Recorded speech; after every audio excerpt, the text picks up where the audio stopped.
One. Perfect. Good evening, everybody. My name is Brandon Aldis. I work in the Office of Business Central at SUNY Adirondack. Within our office, we house all different sorts of services from small business development to entrepreneurship services and career readiness. So we help our students get ready to be in careers, whatever they're earning their degree in. We do things like cover letter review, resume review, that sort of thing. We also review business plans.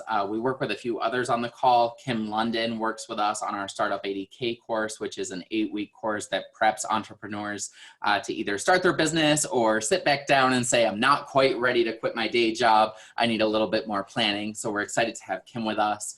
And then Bonnie Stouffer, who is also on the call, is the Director of Business Central. So we're very fortunate to have a wide-reaching network to be able to connect people with whomever they need. Our office strives to be the conduit between outside businesses working with the college and the college working with outside businesses. So if there's ever anything we can do, you all have our contact information now just from signing up for this workshop. So one, thank you so much for registering. And two, if there's ever anything we can do for you, whether you're looking for employees or looking to scale up your business or just need a little help or support, please reach out to us. So this evening, we're very excited to be hosting this program, Tourism and Hospitality, Bouncing Back from COVID-19. COVID-19 has affected a bunch of different industries. Last week, we hosted a conversation on agriculture.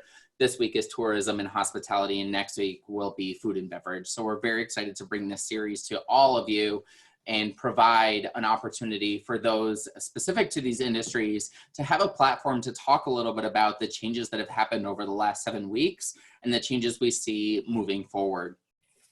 So tonight, just to have a little bit of housekeeping, this session again is being recorded. If anyone who's joined us after my previous announcement, please feel free to right-click and hover over your little profile box. You have an opportunity there to shut off your camera and or change your name if you're uncomfortable with this session being recorded and your information being out there. Please keep your microphone on mute unless you are talking. For the best viewing, set your Zoom to speaker view.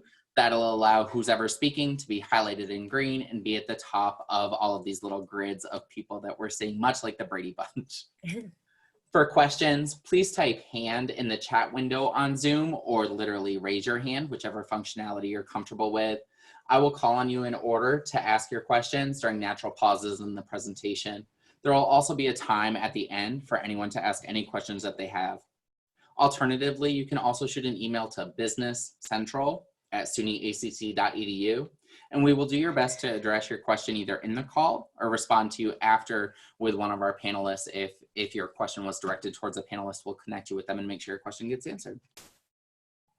So welcome everyone to our session tonight. Tonight's conversation will be moderated by Dr. Kelly Burgos-Hatton. She's a professor of business at SUNY Adirondack and has worked in tourism, hospitality, and education for over 35 years.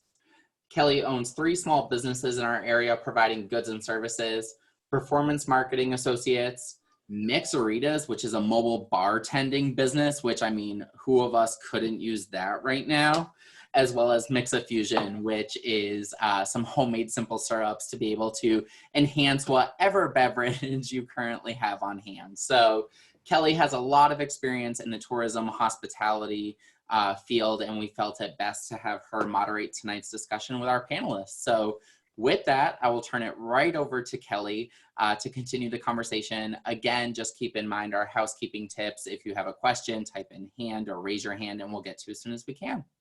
Kelly, over to you. Thanks, Brandon. Well, welcome everybody. I want to start by just introducing the panelists that we have tonight. First, we have Mark Berneinson. He is a professional wedding planner. He owns allwedo.epic.com+++. He's in upstate New York. He's our leading special event director. His years of experience include over 1,000 events, countless hours of planning, directing, and executing flawless, successful special occasions for his clients. He remembers every single person by name and date, so he is just amazing. He's a proud U.S. Coast Guard veteran and previous public safety officer, firefighter, and EMT. He brings his discipline and organizational skills to event management, ensuring the most memorable experience for clients and guests. His passion for entertaining will ensure your once-in-a-lifetime event is epic. So thank you, Mark. You're Our welcome. next panelist is Gina. She is the Executive Director of the Lake George Regional Chamber of Commerce and CVB, Convention Visitors Bureau. As the Executive Director of the Lake George Regional Chamber of Commerce and CVB, Gina is responsible for the overall development of the processes, productivity, and profits that directly impact tourism in the Lake George region. She manages a staff of 13 full-time and part-time seasonal and full-time staff who work at the Chamber and the Convention Visitors Bureau. And she also manages 3 visitor welcome information centers, including the newly opened Adirondacks Welcome Center that you'll see between exit 17 and 18 north of I-87. The newly opened Welcome Center has been a hit with everybody coming through. We hear all good things about it constantly. And personally, I've had several students that have been fantastic interns there, and they love every minute of it. So thank you, Gina, for that. Gina worked for the Albany County Convention and Visitors Bureau before this as the Director of Sales, working with Albany County hotels and the entire hospitality community in bringing meeting, convention, and sports business to the city. She's also involved in local, state, and national industry organizations, including ESSA, which is the Empire State Society of Association Executives, Meeting Professionals International, which is MPI for Northeastern New York State Hospitality and Tourism Association, New York State Destination Marketing Organization, as well as the Warren County Council of Chambers, SUNY Adirondack, SUNY Delhi, among others. She's also a graduate of the University of Florida and received her master's in hospitality administration through UNLV, which is in Las Vegas, and that was in 2011. So thank you, Gina, for joining us tonight. Appreciate it. And Scott is our third panelist. Scott McKenna is the president of Catamount Consulting. He is one that provides expertise in all facets of workplace safety and regulatory compliance in construction, manufacturing, mining, firearms, and all areas of business. Scott has more than 24 years of experience in the mining and construction industry and is a certified instructor with the Mine Safety Health Administration, also known as MSHA, and is an OSHA certified construction trainer. He has authored or contributed to several published articles and lectures on a regular basis to a wide variety of businesses and safety professionals. Scott is also committed to coaching and fitness, serving as a head assistant varsity wrestling coach at Warrensburg Central School for nearly 20 years. He is committed to excellence in coaching, has led to the team compiling more than 100 wins and 5 consecutive career wins at the championship seasons, along with multiple wrestlers qualifying for the prestigious New York State Championships. Scott believes that we are all coaches within the people business and that a successful coach must have high levels of emotional intelligence to assure each team member is coached to contribute their individual best. So thank you so much, Scott and Hudson. Welcome. Thanks, Kelly. You're welcome. So we're going to start the conversation now. This certainly has been a time of flux as we await guidance on opening up businesses across regions in the state. Tonight, we will focus on the hospitality and tourism industry and explore key learnings from the pandemic shutdown, successes from this time, and insights that might help our community prepare for what is to come. So first, I'll have each of you, if you want to do a 30-second introduction of your role and background, if you want to add anything to what we just said, feel free. Mark can go first if you have anything you want to throw in there. Sure. I mean, just about the portfolio that we have here. I mean, yes, we're, you've got me tagged there as a wedding planner. We also have entertainment, photo, video. We run a barn venue in Lake George, and we do a huge chunk of destination travel and destination weddings. So it's kind of a big portfolio that's all related to weddings and whatnot, and travel and tourism. So excellent. Thank you, Mark. Yep. Gina, do you want to add anything? Just glad to be here, and right now I'm part of a team from throughout the whole region working on, what's our recovery plan and how will we help our businesses open safely and to welcome guests safely, and across all sectors, from hospitality, restaurants, even to churches, and small businesses in between. So looking forward to, coming out of this in a new way of what our life will be like. Well, thank you very much for joining us. And Scott, would you like to add anything else about you? Sure. It's first of all, great job putting this all together. Second, nice to meet all of you. You are mostly all in a much different sector than I spent a lot of time in. And frankly, we haven't stopped because we spent a lot of time with the mining and construction. So for the last 8 weeks, we've been extremely busy keeping all the essential folks running in the way that they need to be and staying safe. And hopefully we get to an opportunity to talk a little bit about things that you can do when you get a chance to reopen. So I look forward to it, and I will kick it back to you, Kelly. Someone just buzzed in there. Yeah, I heard that. Thank you. Thanks, Scott. You're welcome. All right, so we're going to start with Gina, because you have such a broad view and wear so many hats. What has been your greatest challenge during this time, and how have you overcome it? So right now, it's really keeping up with normal day-to-day operations of the Chamber, the Convention and Visitors Bureau, and the Welcome Center. Our Welcome Center, we have essential employees there because we have a vending program. So we still have travelers and other essential travelers coming through that Welcome Center. So we have 2 employees that work there, and keeping our vending program stocked. And for those of you who've never been to the Welcome Center, we have a Taste New York vending program. So you can't buy a Coke or a Pepsi, but you can buy a Cooper's Cave soda. You can buy a Just Water. You can buy a Saratoga water. You can buy a Martha's ice cream sandwich, since you can't get one at Martha's right now. And you can't buy Cheez-Its, but you could buy cheese curds from a local Argyle cheese farmer, Nettle Meadow. So that's the kind of food items that you can purchase there.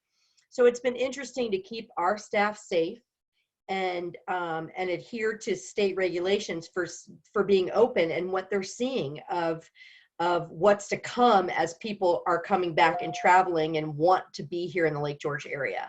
And then as a chamber, it's really hand-holding our businesses to stay hopeful and positive during a time of such uncertainty, and helping folks navigate all of everything from the PPP program to the SBA loans, and do they qualify, and disseminating that information in an urgent manner, which we did immediately, and then working with them now that they've been accepted or got that money, and your business can't be open, but you've got this PPE, and now will it be forgiven, and how do you navigate that? So we spent a lot of time with those new challenges, and yet still operating day to day. Still have staff, got to do reviews, got to, make sure we have a board meeting, and learning the new technologies like we've all been learning. Did I cut somebody off of a Zoom call today? Probably. So that, just all of these new things that we're learning, and then doing it from my spare bedroom and my home office that I didn't really use before because I would be at our office. So that's been very challenging, is learning that. I have not missed, running frenetically to event to event to event. And I didn't realize how much I did of that until all of a sudden I don't have a mileage check, because I haven't logged any miles. But this technology I feel like I've talked to more people substantially than just floating around a mixer, so I've gotten to talk to a lot of people one-on-one about their business to truly understand it and how we can help or get them to the right person to help them. We've got so many wonderful colleagues in the market, a lot of smart people that know their business. I don't pretend to know your business inside out, backwards and forwards, but the more I get to know you, I know how I can connect others to you where you can help each other. So that's been a big deal. And I think the biggest thing that that's come out of this for me so far has been the collaboration of others. So the barrier between you're my frenemy or my competitor is gone. Now we are all in this together, and then how do we lock arms and sing kumbaya so that we can all be successful coming out of this? So that's, especially even down, I can see some names here of some of our smaller business owners, and they're going to need supplies that the big guys are able to buy, and and the big guys are already planning of how they can help those little guys buy and purchase products that they're going to need, because the ways of cleaning your business now, going to Walmart or BJ's and what you think is the right stuff, or grab the wipes from your home to clean a portion of your business, it's gone. So so I've learned a lot of new things, and I've learned a lot about businesses that I didn't know 7 weeks ago. And so I in that regard, I feel very privileged to be here in this chair and among all of you, and helping us all come out of it together. So thank you for that. Thank you. Yeah, well, I think, there's silver linings in everything, and you're certainly grabbing that. I think we all have to do that at this point. Mm-hmm. So thanks, Gina. Mark, as an event planner, your view is unique. We're heading into wedding and event season. How have you been able to shift your business to serve your clients? I think the biggest thing is, especially for the wedding industry, but I think a lot of the regular special events too, most people are just postponing. So, I think every business around here is experiencing the same thing. It's been very easy. Just there's a bunch of dates, people look at it, pick and choose, and eventually you get them, switched over. So a lot of that starts with the venue first. Whatever venue they're having, that has to have the date open. So they would usually start there. Then they work with, either the planners or the entertainment or the photographers. Those tend to be the big ones to make sure that those people also have those dates. So usually I get an inquiry for a date change. It's changed within a day or two. On a rare occasion, it might take a week, but it's been pretty effortless. Thankfully, I've had harder trouble on the destination side, because now you're talking, up here you're talking, let's just say I'm trying to work with 40 people who need to change dates. If I'm trying to change dates with Sandals, or one of the Caribbean resorts I work with, there's 4,000 people who want those dates. So it's a little bigger market down there. It's a little trickier down there. Plus, all their employees are working on cell phones in these islands, and the reception is horrible. So I was just making changes to 6 bookings today, and it took 2.5 hours, just because they're not working on a good Wi-Fi. It just takes forever. Well, thank you. Are you doing anything different at all in terms of just reaching out to people? Or are you waiting for them to call you? How are you handling that? Yeah, we've sent initial emails to everybody, and most people have responded, all the way up through till like July. And I got to be honest with you, I have a lot of clients who are extremely still hopeful for June, who have picked backup dates but haven't formally made changes yet. And I've told everyone, you got to pick a date regardless. But they're hanging on. Okay.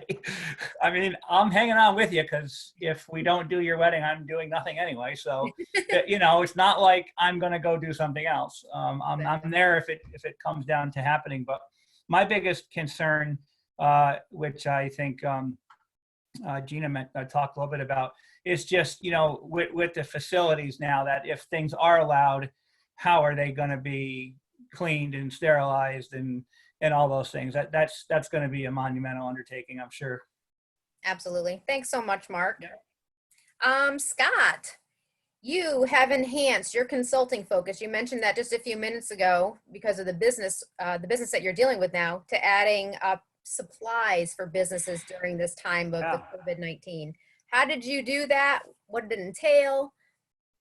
I'd love to tell you I know exactly step by step, but things just happen in the dust when they're trying to make it settle. It's the folks that need to work out there immediately. As all of us know, the general public just flocked and took all the hand sanitizer and all the toilet paper and all of the things that we needed to work with. And then on top of it, the governor checked in with all the construction and mining firms and say, hey, if you got any masks or N95s, we really could use them in the hospitality. Absolutely, we'll ship them out. And then as time progressed, we needed hand sanitizer to keep our hands clean, and we needed face coverings to keep our social distancing issues under control. So we had to work with as many vendors as we could find that were making rags for cleaning cars and t-shirts for promotional events, and they started making face coverings. And distilleries, as most of you have seen, are switching over to make hand sanitizer, and we were working on the weekends to pick up gallons and gallons of this stuff so we could get it out to the folks to clean shovels, rakes, steering wheels, levers and equipment, et cetera, for all those folks. So yeah, it's we transitioned into selling product, or at least pushing the product out there to make sure that the folks had them, and even a little bit of hoarding ourselves. I think I got 12 spray bottles in the back of my truck for anyone who needs to spray hand solution on their hands, because there's last dollar store in Warrensburg that found some. So yeah, different challenge for us anyways. Absolutely. Thank you, Scott. You're welcome. Now I have just a couple questions I want to ask, and I'm going to ask them kind of to all three of you, and you can jump in and decide who wants to speak first. The first one is, what are some of the successful pivots that you have seen within the tourism and hospitality industry? Gina. I would say it's really been the collaboration. So for instance, we have this work group now of several people coming together and looking at our whole industry of how do we keep people safe, and what are those finer points of sanitizing, cleaning versus sanitizing, two different things. And then what are the steps that everybody's going to need to take to keep your employees safe as well as your guests. Everything from as you make your reservation online to how if you come to a hotel motel and then coming into the lobby, we're pulling away furniture and we want to, you know, there's not going to be anything on the counter for you to touch. You know, I mean, all those little details, but then in the meantime, keeping your own staff safe. We were on a call yesterday and we had, or earlier this week, today's Wednesday, maybe it was Monday, we had the VP of Stewards telling us what the changes that they've made. And you know, they've evolved as they've learned new things of how to operate their business, and we're going to take it from them because they're doing it day in and day out. And each of us might have seen that when we've gone to the grocery store, the changes that are being made day in and day out. And you know, how are we responsible as customers, as well as how is the employer responsible as an employer, and then how are they responsible to their customers? You know, so you've got three dynamics going on. And so I think in that regard, we've seen, we're all pivoting, you know, either to become responsible citizens and customers to being responsible employers and you know, businesses. So that pivot and at the basis of it is the collaboration of everybody and the willingness to help. You know, so if you've seen somebody unwilling, then they've been like that jerk who comes in, it's like, I'm never wearing a mask. You know what I mean? And you're like, oh, we're all in this together. You do need to do that because I need you to keep yourself safe because it keeps me safe. So I think that the collaboration and the willingness of people to help and has been really a big pivot. Excellent. Thank you so much. Mark or Scott, do you have anything you want to throw in there? I haven't seen, you know, I mean, as far as tourism and hospitality goes, I haven't seen anything that Gina didn't mention, or I think everyone's seen just how all the restaurants are really doing, you know, the curbside thing, and a lot of stores are doing that too. Some of the unique things I saw were more on the DJ end about, you know, you're seeing drive-by bubble parties, you're seeing DJs doing mobile block parties and things like that. I don't think to the degree they're making very much money, but at least they're pivoting for, you know, to do something, and it gets them out of the house a little bit and helps the community a little bit. So that's really about all I've seen. I think majority of smart business owners anyway, who are literally stuck at home, and someone like me who would normally be out working on a weekend and then just doing prep all week. It's just all about, you know, marketing, making new marketing videos, reorganizing your websites. I have a lot of people I've seen are using the time to rebrand and things like that. So those are really the things that I've seen. I agree. I see a lot of retooling of, you know, people and businesses. Absolutely. Scott, do you have anything you want to throw in here? I think you're going to see a big pivot in the next 4 weeks in this industry. So I believe the best is still to come, where when you start opening this stuff up, they're going to figure out ways to really make it all work. The ones that are going to stay successful, the ones that don't, they won't stay in business. So you're going to have to be resourceful. Give it 4 weeks. You'll see some really neat stuff. I think we're definitely going to see a lot of changes. I feel that very strongly from, you know, probably everybody on the call today too, is trying to figure out how to make it work, you know, to their best ability with what they have.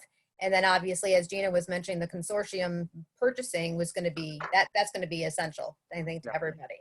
Sure. So I have another question. What are the biggest issues to reopening the region for tourism and hospitality, especially now that we have been, I think, categorized in the capital region as the last I saw? That could change, but what do you think is going to be the biggest issue? Or Controlling the capacity is going to be the issue.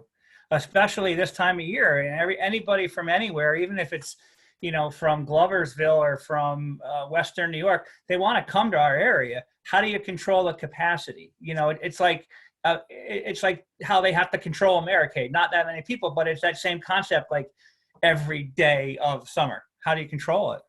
Mm-hmm. That's going to be a big one, I feel. Yeah, there's a step before it, and it's a step that we spend our time in a lot at Catamount is, what are you doing as a business person, as an employer, to protect your number one resource, which is your employee? Right. So there's plenty of rules and regulations that state that we have to provide a safe and healthy workplace for our employees. And to date, it's been, do you have fire extinguishers, emergency evacuations, and CPR and first aid? But now you've got a pandemic, a COVID-19 virus that is potentially deadly. And it's going to slip right in there, as you have to have competent people that know how to understand and recognize COVID symptoms, train your staff, have competent people on site, have the appropriate workplace examinations, an action plan or a policy, which some of our small businesses inside of the hospitality arena don't necessarily have a business safety policy. They may have an employee manual, but you got to have an action plan. You got to have competent people and supervision to oversee it. You got to train employees. You got to have the workplace exams, and you better be documenting it, because if you aren't documenting it and there's an illness, that's a workman's comp injury, as well as a reportable, as well as all the other things that follow. So big piece when you kick this thing back open. Scott, would you recommend the hospitality industry considering having a certain safety officer or someone in that kind of guideline versus the manager on duty, but having someone else that might have a different set of skills that's kind of available at all times? It could be anyone you designate. If you're a sole proprietor, it could be you, and a couple of employees could be underneath your supervision. But yes, the Plattsburgh Chamber of Commerce is really opening this up, because they've got a number of manufacturing, construction, and mining companies. And Vermont is really what we're mirroring. Vermont passed a standard and a name to it. For a competent person, you have to have a COVID-19 safety resource officer. If you want to open, you better have someone assigned to every single project, every single job, that can serve as a competent person to train the trainer, essentially, is what they're getting, to pass on the information, and a blanket policy that was approved by CDC and the Department of Labor, and et cetera. We've worked with them to create a policy that you can put in, fill in the blanks, put in your name, and make sure that you have something that all the employees can read and understand. So there's a number of things that have been in play the last 8 weeks. What we're going to do with the Plattsburgh Chamber of Commerce, as well as a lot of other groups similar to this, and it's not my expertise necessarily, is we're going to have very specific sectors. That's what the governor is using, as sectors. As we open up different sectors in this 4 phase, we're going to have very specific programs we're going to want to do for those sectors. So in my mind, motel, hotel, hospitality would have very specific items that they have to look at above and beyond just the COVID requirements. Golf courses, they have very specific. I was talking to some hairdressers today, and things like, and I don't want to take on this whole topic here, but it just occurred to me, I'm not a hairdresser. But the gal and the guy that was in the conversation was like, well, we're going to rotate people through every 15 minutes. And the other guy says, well, hold on a minute. Don't do that, because if I come in as person number 2, I want to see you cleaning up after person number 1. I don't want to come in 15 minutes and it's already gone. I'm going to assume that you didn't do anything. So it's just like brainstorming on some of these ideas to make sure that we're addressing these concerns. Hairdressers, golf courses, manufacturing plants, mining, construction, they're all different sectors. So you're going to have some specific items to be able to take care of them. And to Scott's point, that's happening right now in our own county. So our county administrator, Ryan Moore, has tasked several different people to, okay, you're responsible for the insurance industry, get us your report.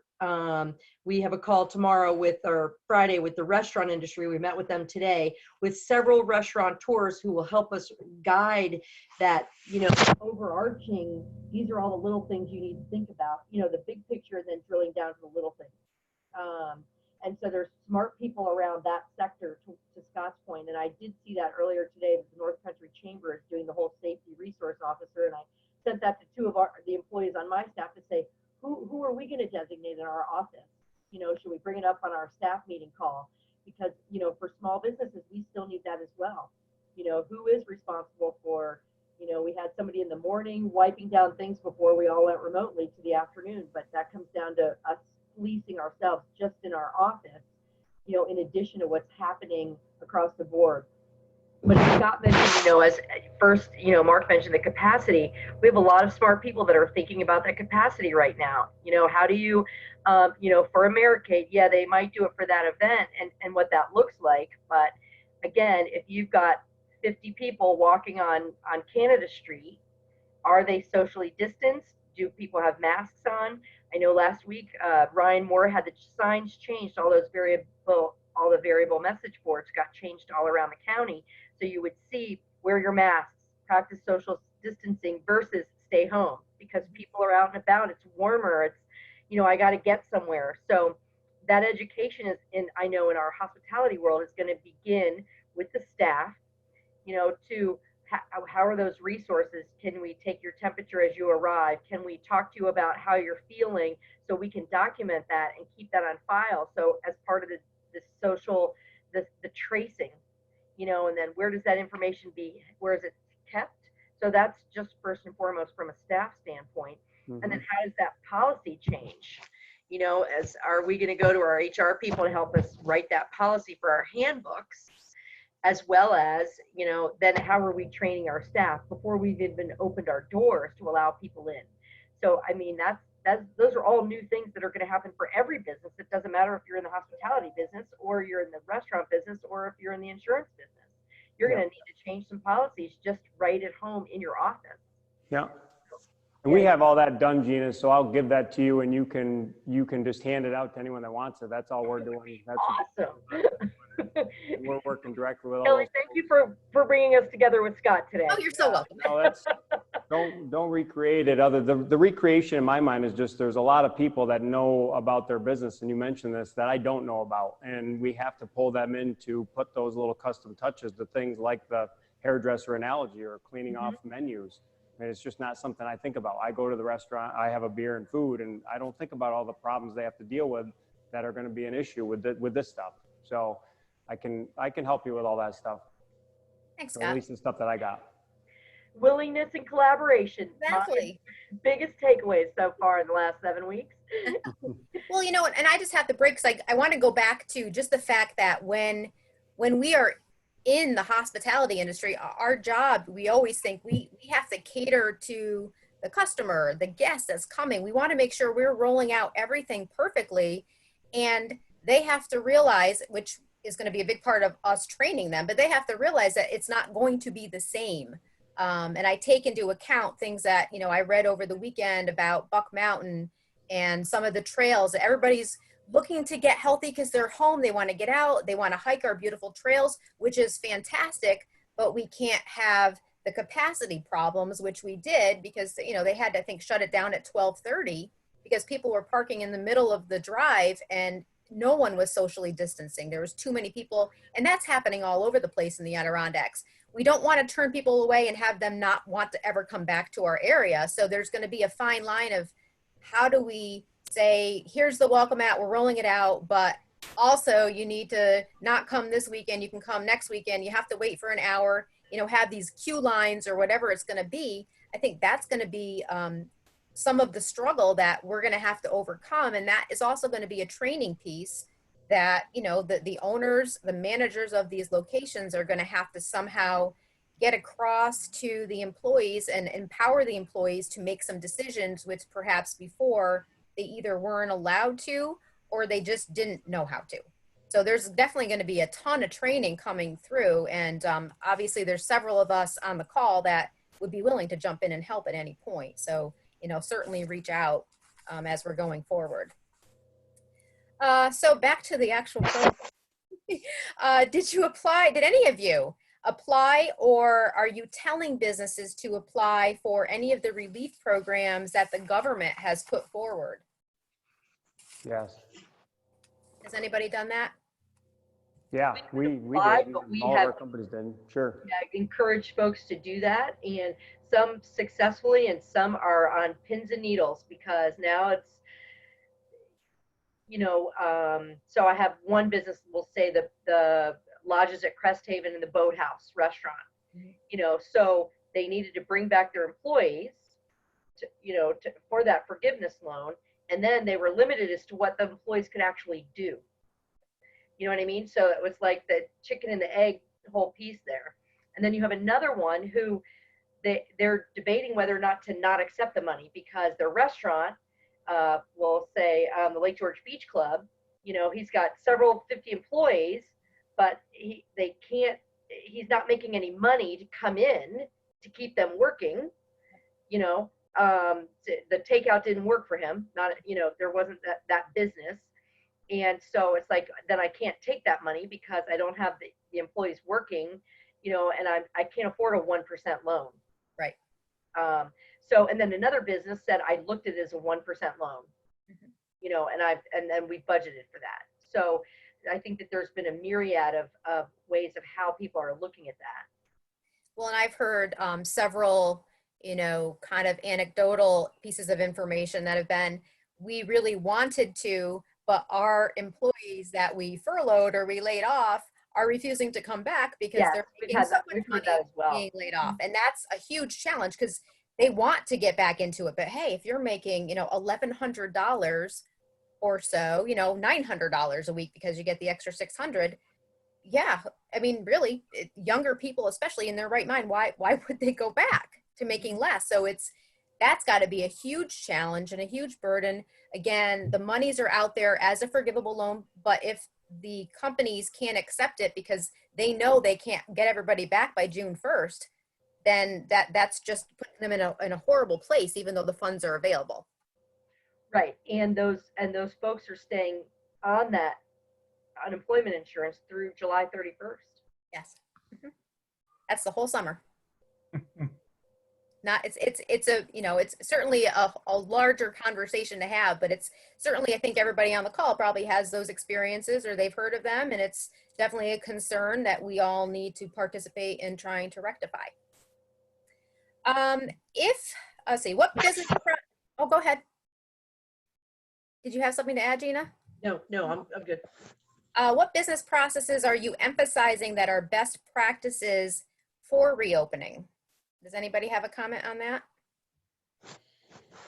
Well, we did a survey. Actually, it's out right now, and I can't take credit for this. I was just part of the team of what our consumers are going to want to see for best practices. Hand washing, hand sanitizing, anything, 88%. And this was a survey that that's still out there, but the initial figures came back for 1,100 people that took this survey of consumers who have come to Lake George and who are looking to come here. So they wanted to know that hand sanitizing was happening everywhere. Social distancing, 75%. The disinfecting, and they want chemical-based disinfecting, and like Scott was saying, they want to see that. Okay. They want to see that it's happening. And then the last was the PPE, whether it's masks, gloves, screens, and, some barrier. So that was really interesting, what they wanted to see and what we want to see too, as consumers. So it was just really overwhelming, in that regard. And as a guest, they want to see that regular hand washing, that they are willing to do. Okay. And so it's got to be available to them. Social distancing, masks, and then gloves as the bare bottom bones, that they don't want to have to wear gloves as a guest. Okay. They want to see it versus then hear about it. Correct. Yeah. And I think that that's so powerful, Gina and Kelly, is that people want to see it happening. They don't want to hear that it's happening. I mean, just the other day at the grocery store, as they were doing the cart return, I saw someone spraying each individual cart. And I just thought, wow, that's so powerful to me to be able to see that happening, as opposed to you saying, we're sanitizing every cart. I see it happening. Gina, and I've been down to Lake George Village. The keep 6 feet away signs are up. Some businesses are open, some aren't. Has the village or those businesses, especially those tourist attractions, started talking about those survey results and how those might be implemented and what might happen for summer 2020?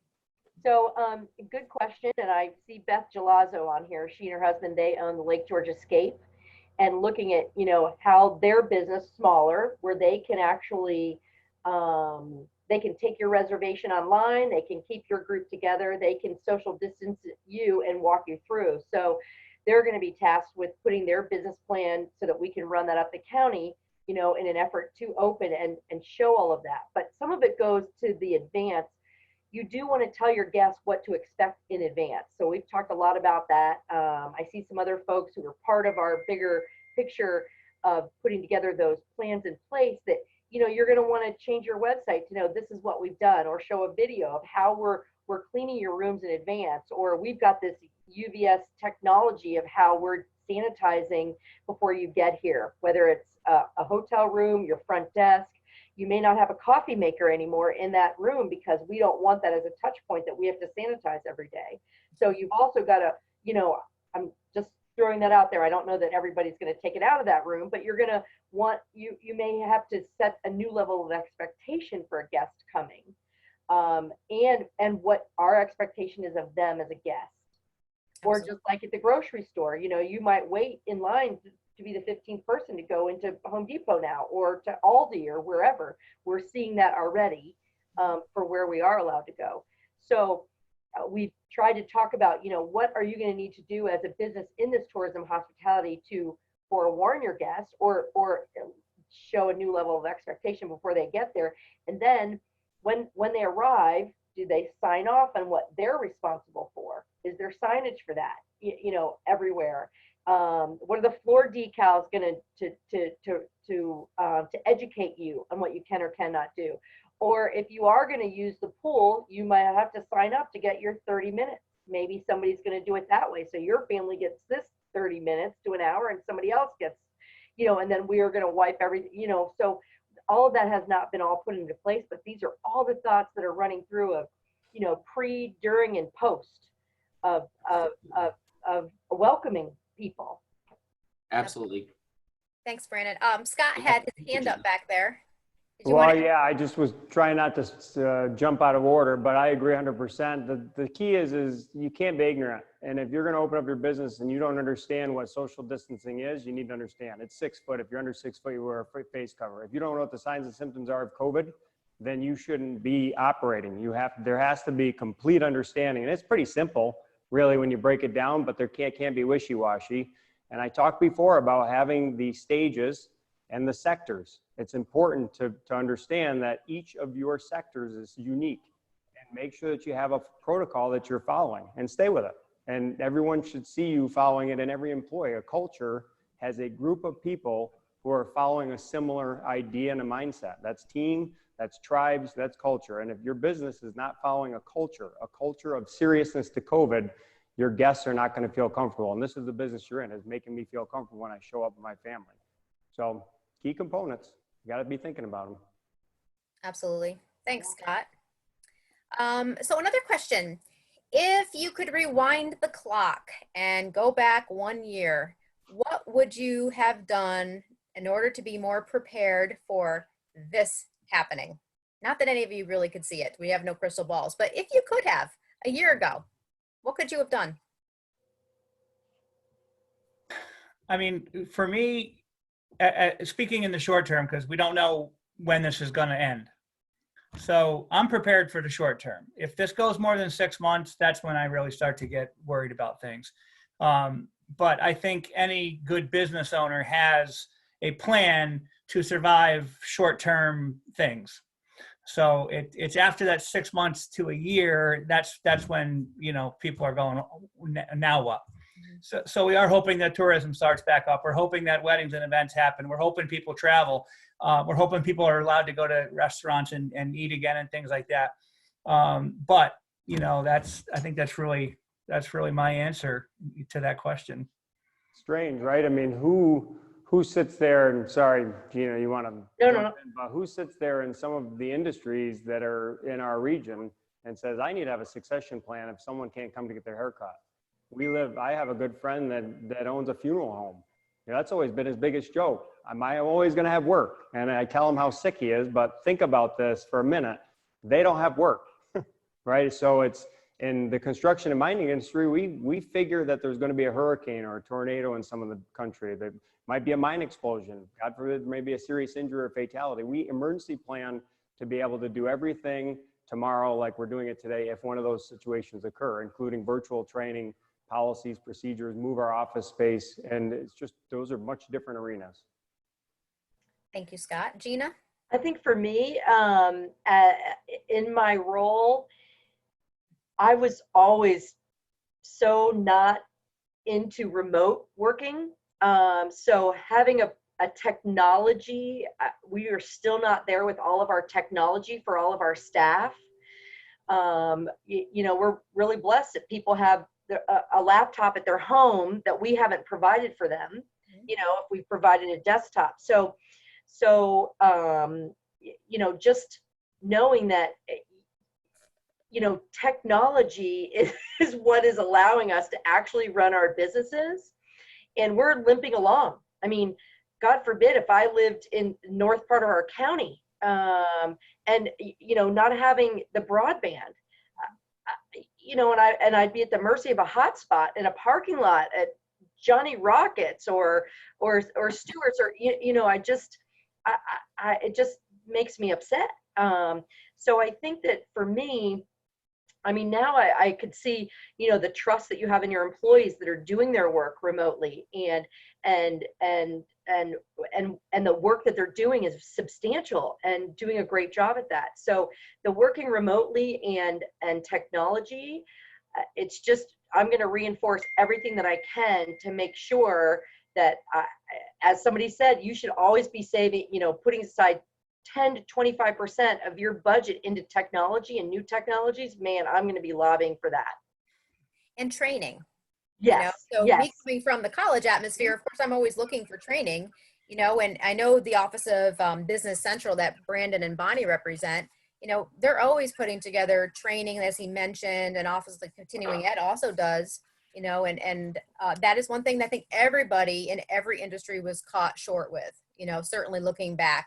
You can have contingency plans for the rainy day. You can be the great escape and say, what do we do when it rains for 2 days straight? But it's only 2 days and it's not a big deal. But going forward, like you said, if you have to prepare now, possibly going into maybe a second wave, who knows what's going to happen? Right. It is going to be kind of reinventing, who's responsible for the technology, who's going to be responsible for training, what training do you need? Where are the gaps in education? Where are the gaps in knowledge? And I think at some point, again, across the board, you can help everybody figure that out. That's going to be clearly important. Mm-hmm. So then one of the other things we kind of covered a little bit, but looking for positivity. So, what have you learned through this pandemic that you would say was positive besides, the consortiums that you were talking about? But is there anything else that you can think of that there's a silver lining?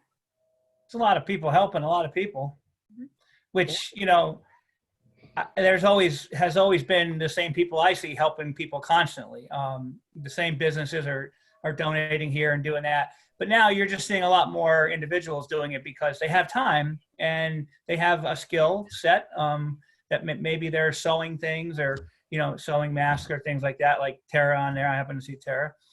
So I know she's been doing a lot of that. Just, things like that. So you see a lot of individuals helping each other more than you did. And I like to just say, hey, it's like the 1950s white picket fence era. It's the way it should be anyway, but it's 2020. So Yeah. What's old is new again. Yeah. I agree. Lots of people helping. We've got a mechanical company we work with in New Hampshire, and they're taking advantage of the necessary programs to keep their people busy, but they aren't putting in as many air conditionings and working on as many heating systems as they normally would.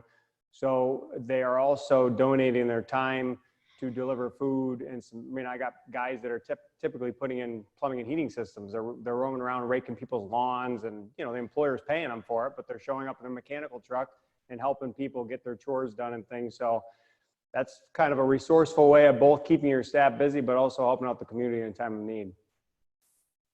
Absolutely. Giving back, is something that, I've talked to a lot of people, and when I teach HR classes, we always say, what would you do if you had more time in your day or your week to do? And you constantly hear employees and managers and owners all say, we would love to volunteer more. So this is an absolute perfect time to throw that volunteerism in. And I think, like you said, all of you have said, we're seeing that happen regardless of whether they're getting paid for it. If they're on the clock, people are just saying, how can I help? This is my community. I want to help my community. Yeah. I think that's definitely a positive. I enjoy seeing that every day. How about trends? So we don't really know what's going to happen in the next 6 to 9 months. We listen, we hear, the news stories change every day. So I think we're all glued to the news and listening to what's happening. But from your perspective, what do you honestly think is going to happen in the next 6 to 9 months? I see two things happening.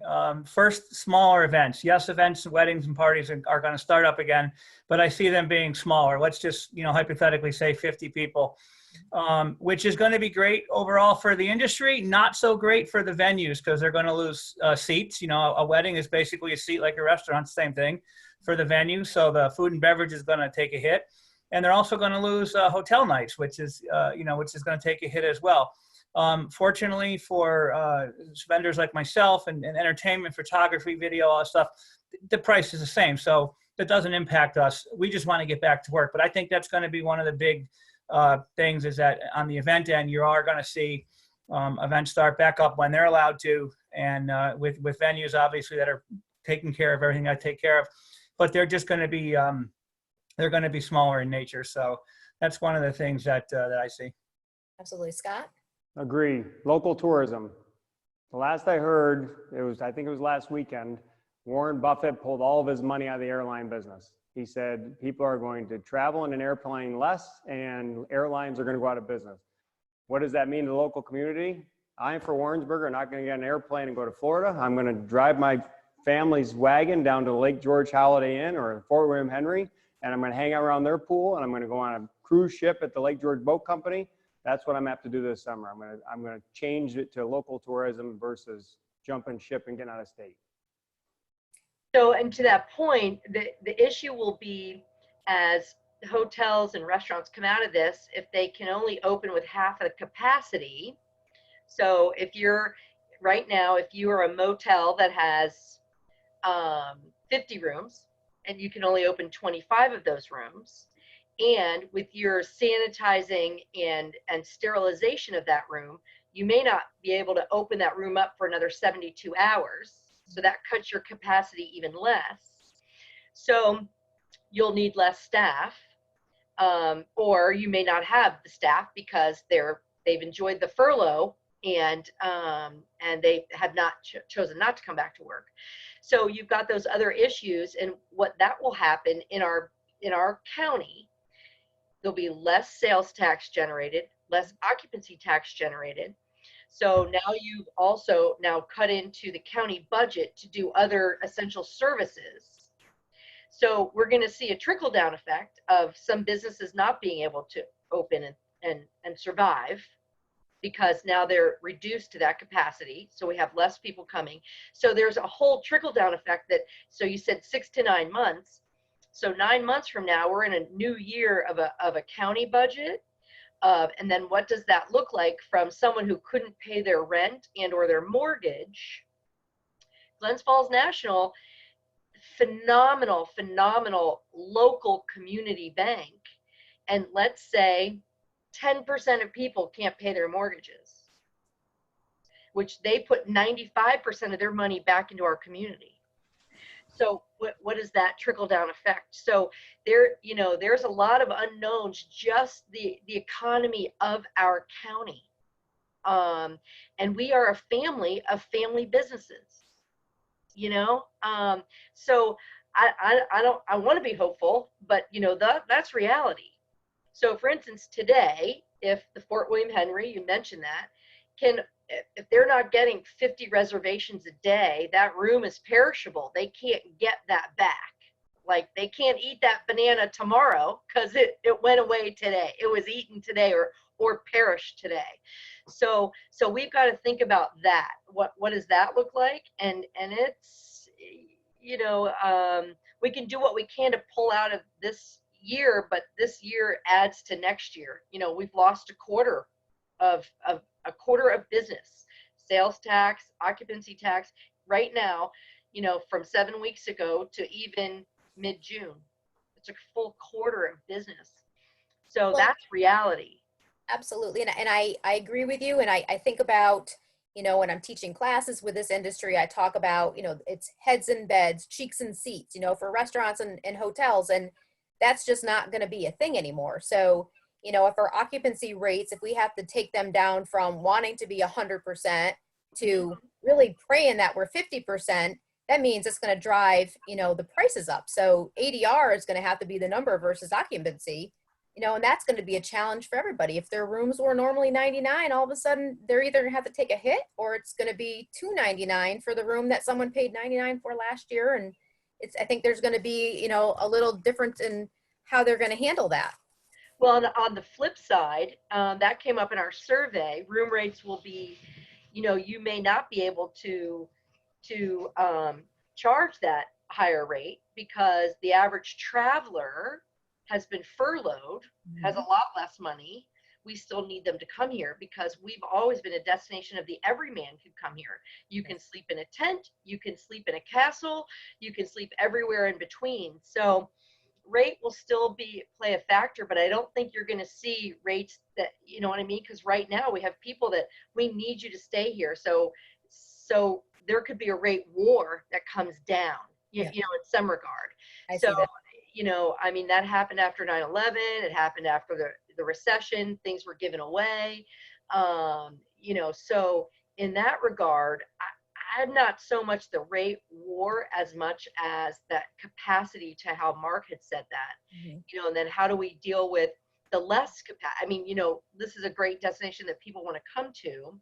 But for instance, if the Cool and Shoring Arena doesn't have a concert, what happens to those restaurants day in and day out that are trying to stay open in downtown Glens Falls? You know what I mean? That are so impacted by an arena event or the theater festival or just that, that foot traffic that comes from that gathering. So again, not trying to be Debbie Downer, but just a realist. And then how do we overcome that? Because we only have so much individually, locally that we can spend ourselves, to keep our neighbors afloat. And I do think that we have a good area. So when we're talking about COVID and the pandemic, everybody's talking about the cities, where there's a high population. People will look to our area because we do have a low population. We have beautiful Adirondacks. It's a huge park. All those things that we all know and we love about it. So I think we have to be ready to embrace the fact that we're going to have many more people wishing and wanting to jump in their car from their 3-hour drive, or maybe they'll even extend it to 4 or 5 to come stay with us. And that's just going to be, again, it's a positive, but we have to work with that occupancy and certainly the amount of people that we can have in terms of density. So, I mean, there's definitely a lot we have to think about. I do feel very positive about things. It's just going to be a delayed positive. And as Scott said, we have to be prepared. We have to be ready. We have to have all of our ducks in a row. And back to, you have to see it. So you can't just have someone say, hey, just so you know, your room was freshly cleaned. That's great. But unless you see it, it's not going to happen. So I think all of those things we can definitely come out. One other thing I think is going to happen, and because I'm seeing it at the stores all the time already, you're seeing it on social media, and it's going to be everywhere, not just here. Is that if you look at how much money right now, the limited money that people are spending on their houses and their backyards, and the pictures I see every day of new fire pits and new decks and new this and new that, they're literally making their houses so they don't have to leave, and I think that's going to have an impact locally everywhere around the whole state, a small impact, but if you haven't seen it, then I don't know who you're friends with on social media, but everyone's doing it. It's like, they're just because they have the time. That was always the issue. People didn't have time. They always had the money, they just didn't have the time. Now they have some money and all the time in the world. So it's amazing who you learn who a carpenter is real quick. So Mark, you gave me a perfect segue. I want to honor everybody's time and recognize that we are just a little hair over 7 o'clock, which we told people we would try to end on time. So Kelly, I'll throw it to you if you have a final question you want to hit everyone with. I just want to remind our participants, if any of you have a question, feel free to either raise your hand in the chat feature or just type hand and we'll try to get to you if there's any crowdsourced questions. But I just want to make sure that we try to honor everybody's time tonight. So Kelly, if you want to throw one more question to everyone, that'd be awesome. Thanks, Brandon. So from, again, my role as an educator, in addition to other things, I just want to ask the three of you, and of course anybody else, what do you think we need to be teaching our students right now? Is there anything in particular in terms of, you know, hey, I have students in the hospitality and tourism and marketing and entrepreneurship. What do you think they should know if they're considering perhaps going into this field? Two things I can think of off the top of my head. The first one, and maybe you already are, is diversification, especially if they're going to be working for themselves. Make sure your portfolio has different things. For example, yes, I'm not DJing right now. I'm not planning a wedding. However, we're still booking barn events for the future. So there's still that's that growing vertically, as my friend KC would say, you know, just always have that in mind. The second thing relates back to portfolio. If you're talking about college students who clearly, you know, the average college student, you know, between 18 to 24 years old isn't even thinking about retirement. And if there's a way they could start putting $10, $20 a week automatically into an IRA or something, when they get to be my age, they're going to be very thankful they did. And most business owners, most self-employed people, especially small companies, do not think about that because it doesn't come automatically. It's not till you get older and your accountant says, how much do you have saved for retirement? Like, wait a minute, what? So those are my two pieces of advice. Thanks, Mark. Appreciate it. I think his idea, you know, the diversified, you know, and the willingness to do all things as an employee, to learn. Hey, I want to learn this, you know, throw me in, coach. And then the other thing is face-to-face communication is still key. Even if we're in a mask, you know, our eyes can tell a whole story. But, you know, we've learned with Zoom, you know, and being able to talk to a person and not have that barrier of email is still, you know, people trust who they can see and you know, even if it's this form of communication is being able to communicate and face-to-face and not hiding behind other technology. Absolutely. I love that. Thank you. Scott, do you have anything? Good. The only thing I'll add to it is just keep in mind, emotional intelligence, IQ can get you somewhere, but unless you're going to be growth-minded, positive, proactive, see it, own it, solve it. I agree with Mark. Make sure that you're diversified. That's where it's at. The world is run by extremely powerful people and they have high levels of emotional intelligence. Not IQ, not math, science, and arithmetic and languages. High-end EQ. So stay on track with that. Pick up a book on grit or growth mindset. Something that'll really do you some good. Thanks, Scott. I appreciate that. Mm-hmm. Thank you, all of you. I think this was a great session. I'm hoping that everybody learned a lot. Definitely, you know, throw some questions at us. I think Brandon's going to probably give us a little bit of a kind of final word, unless there's some questions that you've seen that have popped up and you want to ask. No, we haven't gotten any questions. Heather Tift is on the call. She's with the Capital Region Chamber of Commerce. She's also just providing her contact information to be able to be a resource to get information out there as well. So Heather has offered her contact information in the chat box. We'll also make sure to share that in the minutes as well, or the meeting notes as well, just to make sure that everyone has another opportunity to get their info out there. I see one hand up, and that's from Kim London. So Kim, do you have a question? Oh, she's got to unmute. I just wanted to ask about, I know some people on here might be doing like smaller short-term rentals or Airbnbs, or how did you think that might affect, or what kind of, you know, policies might be coming down for those types of people, or second homeowners that rent out longer term rentals? So we just talked about that earlier. I was on a call and, you know, they don't have the same policies in place as a hotel motel. They're not regulated by Department of Health. They don't have to pay liability insurance yet because there's not a contract either statewide or within the county. It's not completed. So they're at a different advantage or disadvantage, depending, you know, you can show up as a family, but they may not have the same regulations in place that that we would have or any of our hotel motels would have. So right now, I think that you would you would rent that at your own risk. Okay, thank you. Thanks, Gina. Anything else from anyone? Any final thoughts? One more thing we can all learn how to do is cut our own hair. Butter color. Oh, And man. those of you who knew me 2 weeks ago know that this is a self-done job, so. Pre-planning for pandemic. There you go. Scott's got it. I'm not shaving. Sarah, I don't know who you are, but I love that wine glass there, so good for you. Nice, Sarah.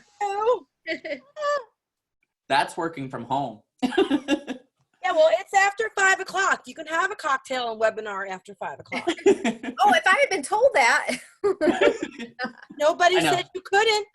I know, we'll have to change next week's to just be a happy hour event. No, thanks, Brandon. So, no, I just want to thank you, Kelly, so much for moderating tonight's conversation, and to each of our panelists, Mark, Scott, and Gina. Thank you so much for joining us tonight and sharing your areas of expertise. I think it's so important to be able to pull together people right now, even from at home. I know that we've been given different opportunities to present our views and ideas in different sorts of platforms. Gina, I saw that you were just on TV not too long ago. Mark, you're always out there on social media. Scott, I'm learning more about you too. And it's just been so great to be able to see people come together and find their own ways of presenting the knowledge that they have and share the viewpoints that could be helpful to so many. So thank you all so much for joining us tonight. Thank you to our panelists, Kelly again for moderating, and thank you to all of you for spending the last hour plus with us, even if it was with a glass of wine or eating your dinner or telling your kids to sit back down and just give you a minute. I appreciate all of you for being able to take a couple of moments and join us tonight. We'll Thanks follow for up this having us. We'll follow up this conversation with an email. So for all of you who registered this evening, you provided us your email. We'll just follow it up with a brief review.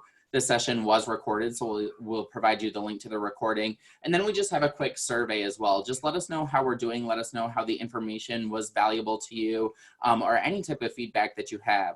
Our goal is to be able to continue providing panel conversations. Next week, we'll be doing one on the food and beverage industry and what that industry is starting to shape up and look like. So our goal is to keep doing these conversations and keep bringing together some local content experts to be able to have these conversations with our communities. SUNY Adirondack is a community college, and we're proud of that. We're able to reach into Warren, Washington, and Saratoga counties. We want to make sure that we're providing updated information to everyone. The only way we know if we're doing that is if you tell us if we're doing that. So if you can all just take a moment and fill out that survey with your most honest feedback, we would appreciate it. Follow us on social media. We're always doing cool things. You'll see my kid kicking me in the face during a Zoom call. And other than that, thank you so much for joining us. Thank you, everybody. Thank you. Thanks for having us. Good night. Good night, everybody. Good night.